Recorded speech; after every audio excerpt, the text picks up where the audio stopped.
नमस्कार दोस्तों, मैं आपका मित्र कुमुद रंजन सिंह स्वागत करता हूं आपका अपने इस चैनल में जिसका नाम है लर्न एस्ट्रोलॉजी विद कुमुद रंजन सिंह। दोस्तों, मैं अपने निवास स्थान जमशेदपुर झारखंड से आप लोगों के समक्ष उपस्थित हूं। देखिए दोस्तों, आज जिस टॉपिक की चर्चा मैं आप लोगों के साथ करूंगा वो है भावों के नाम। ठीक है दोस्तों, जो कुंडली में जो टोटल 12 घर होते हैं, 12 हाउसेस होते हैं, उन सबों को कुछ नाम दिया गया है। ठीक है, मैं आज उन नामों की ही चर्चा आप लोगों के साथ करूंगा। ठीक है दोस्तों, तो इससे पहले कि मैं अपना ये लेक्चर स्टार्ट करूं दोस्तों, मेरा आप लोगों से निवेदन है कि अगर आप मुझसे नए जुड़े हैं तो आप मेरे सभी पुराने एपिसोड्स को देखते हुए इस एपिसोड्स को देखें ताकि आपको समझने में कोई परेशानी ना हो। ठीक है दोस्तों, तो चलिए स्टार्ट करते हैं। तो देखिए दोस्तों, अभी तक तो हम लोग ये सब जान ही चुके हैं कि वैदिक एस्ट्रोलॉजी में 9 ग्रहों को ही मान्यता दी गई है। माना गया है कि इनका इफेक्ट इस पृथ्वीलोक पर रहने वाले सभी जीवों पर पड़ता है।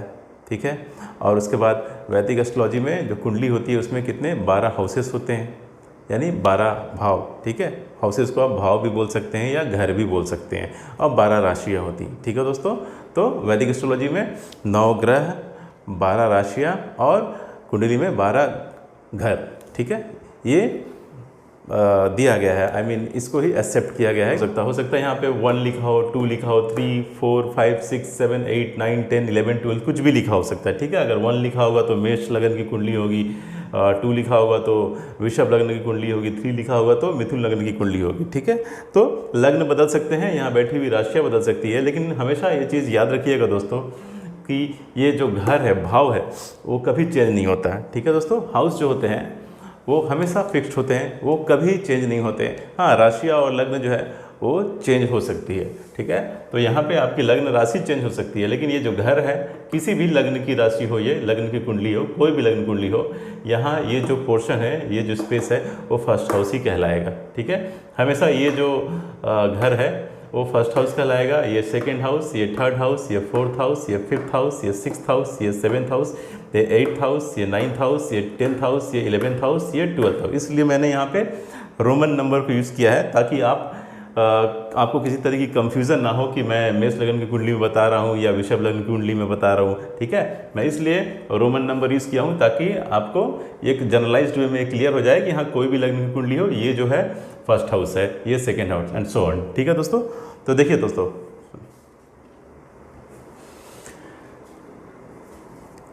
फर्स्ट हाउस को, फोर्थ हाउस को, सेवेंथ हाउस को और 10th हाउस को। ठीक है दोस्तों, फर्स्ट हाउस को, फोर्थ हाउस को, सेवेंथ हाउस को और 10th हाउस को, इसको केंद्र भाव बोलते हैं। ठीक है, केंद्र का भाव बोलते हैं या चतुष्टय या कंटक भाव भी बोलते हैं। ठीक है दोस्तों, ये देखिए, ये जो है फर्स्ट हाउस, यहाँ 1 नंबर लिखा है रोमन में, फोर्थ हाउस रोमन में 4 नंबर लिखा है, सेवेंथ हाउस रोमन में 7 लिखा है एंड 10th हाउस रोमन में 10 लिखा है। तो इन चारों घरों को केंद्र का भाव बोलते हैं या चतुष्टय बोलते हैं या कंटक भाव बोलते हैं, जो मैंने यहाँ पे लिख दिया है। ठीक है, केंद्र, चतुष्टय या कंटक भाव, first house, fourth house, seventh house and 10th house. ये आपका पहला भाव यानी फर्स्ट हाउस, ये आपका चौथा भाव यानी कि फोर्थ हाउस, ये आपका 7वां भाव यानी कि 7th हाउस, ये आपका 10वां भाव यानी कि 10th हाउस। इसको कुंडली में केंद्र का भाव बोलते हैं या चतुष्टय भी बोलते हैं या कंटक भी बोलते हैं। ठीक है दोस्तों, अब आते हैं दोस्तों त्रिकोण भाव। तो देखिए दोस्तों, first house, fifth house and 9th house. ठीक है दोस्तों, first house, fifth house and 9th house, इसको कुंडली में त्रिकोण का भाव बोलते हैं या त्रिकोण भाव बोलते हैं। ठीक है, first house, fifth house and 9th house, इसको कुंडली में त्रिकोण भाव बोला जाता है। अब नेक्स्ट है दोस्तों पनफर भाव। ठीक है, पनफर भाव, second house, fifth house, 8th house and 11th house. तो देखिए दोस्तों, ये second house, fifth house, 8th house and 11th house, इनको बोला जाता है पनफर भाव। ठीक है दोस्तों, ये second house, fifth house, 8th house and 11th house, इसको बोलते हैं पनफर भाव। ठीक है, अब नेक्स्ट है अपोक्लिम भाव। ठीक है दोस्तों, अपोक्लिम भाव, तो third house, 6th house, 9th house and 12th house. ठीक है दोस्तों, 3 की टेबल 3, 6, 9, 12। तो अपोक्लिम भाव कौन कौन से हो गए? 3rd house, 6th house, 9th house and 12th house. इनको कुंडली में अपोक्लिम भाव बोला जाता है। ठीक है, नेक्स्ट है दोस्तों उपचय भाव। ठीक है दोस्तों, नेक्स्ट है उपचय भाव। तो उपचय भाव कौन कौन सा है? 3rd, 6th, 10th and 11th house. ठीक है दोस्तों, 3rd house, 6th house, 10th house and 11th house. यानी ये 3rd हाउस, ठीक है, 6th house, 10th house and 11th house. ठीक है दोस्तों, यहाँ मैंने सर्किल बना दिया है ताकि आप लोगों को सिंबल में कोई कंफ्यूजन ना हो समझने में। तो उपचय भाव कौन कौन से हो गए? 3rd house, 6th house, 10th house and 11th house. इसको बोला जाता है कुंडली में उपचय भाव।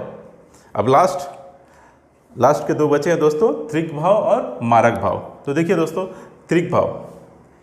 त्रिक भाव में आते हैं आपके 6th house, 8th house and 12th house. ठीक है दोस्तों, त्रिक भाव होते हैं आपके 6th house, 8th house and 12th house. इसको त्रिक भाव बोला जाता है। अब लास्ट दोस्तों मारक भाव।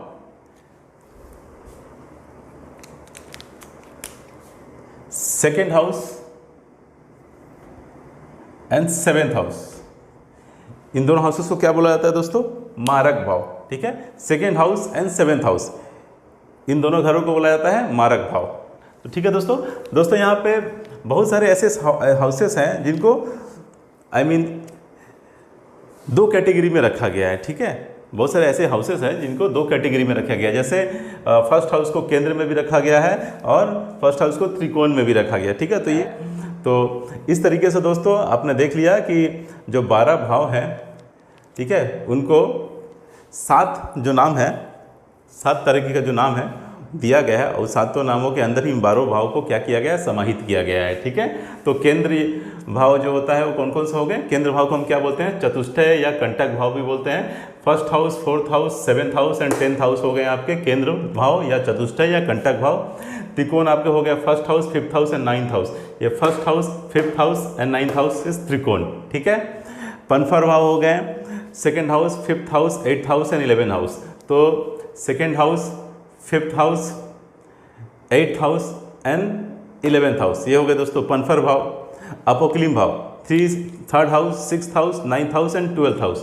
तो 3rd house, 6th house, 9th house and 12th house, ये हो गए दोस्तों अपोक्लिम भाव। उपचय भाव 3rd house, 6th house, 10th house and 11th house. 3rd house, 6th house, 10th house and 11th house, ये हो गया दोस्तों उपचय भाव। त्रिक भाव दोस्तों 6th house, 8th house and 12th house. मारक भाव 2nd house and 7th house. ठीक है दोस्तों, तो इस तरीके से टोटल ये जो भाव है, ये जो नाम दिया गया है, ठीक है, और ये 12 भाव होते हैं, उसमें नैसर्गिक रूप से यानी नेचुरल रूप से, या जिसको बोल सकते हैं आप स्वाभाविक रूप से जो शुभ होते हैं, ठीक है, स्वाभाविक रूप से जो शुभ भाव होते हैं वो आपके first house, 4th house,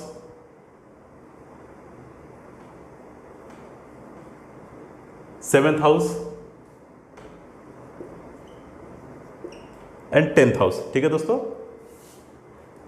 1st house, 4th house, 7th house and 10th house, और फिर यहाँ 5th हाउस एंड यहाँ 9th house.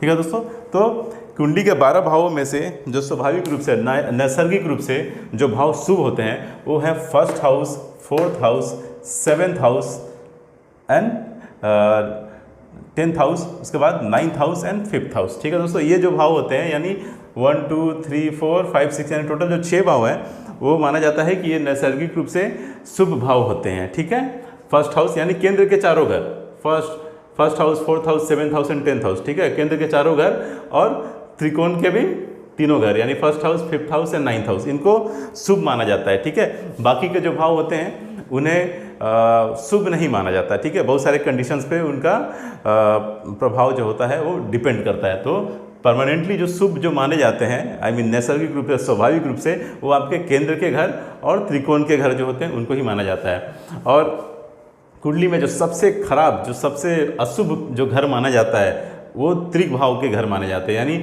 6th house, 8th house and 12th house. ठीक है दोस्तों, 6th house, 8th house and 12th house, ये जो 3 घर हैं इनको कुंडली में सबसे ज़्यादा अशुभ घर माना जाता है, अशुभ भाव माना जाता है। ठीक है, तो क्लियर हो गया दोस्तों कि कुंडली में 12 भाव जो हैं उनको किन किन नामों से पुकारा जाता है।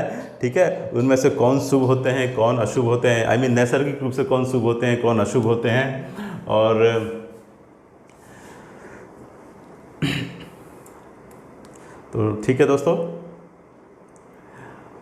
देखिए दोस्तों, ये जो टॉपिक है, जैसे जैसे मैं आगे बढ़ूँगा ये इसके बारे में आपको और ज़्यादा डिटेल जो होंगे वो आपको मैं बताता जाऊँगा। ठीक है, क्योंकि इसमें बहुत सारे चीज़ें ऐसे हैं जो हिडन है, जो आपको इन फ्यूचर जब मैं और ज़्यादा डिटेल में जब मैं दूसरे टॉपिक्स को एक्सप्लेन करूँगा तब ये सब भी जो टॉपिक हैं, आई मीन इनके जो कुछ कुछ हिडन फैक्ट्स हैं वो आप लोगों के सामने खुल के सामने आएंगे। ठीक है, क्योंकि बहुत सारे ऐसे रीज़न्स हैं जिसको मैं यहाँ पे अभी तुरंत एट इंस्टेंट मेंशन नहीं कर सकता, नहीं तो वो एपिसोड 4-5 घंटे का हो जाएगा।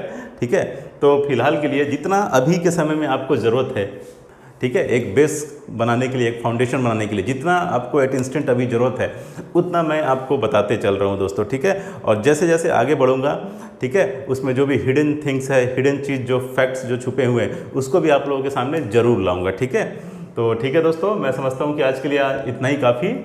मिलते हैं अगले एपिसोड में, तब तक के लिए नमस्कार, जय श्री कृष्णा, जय हिंद।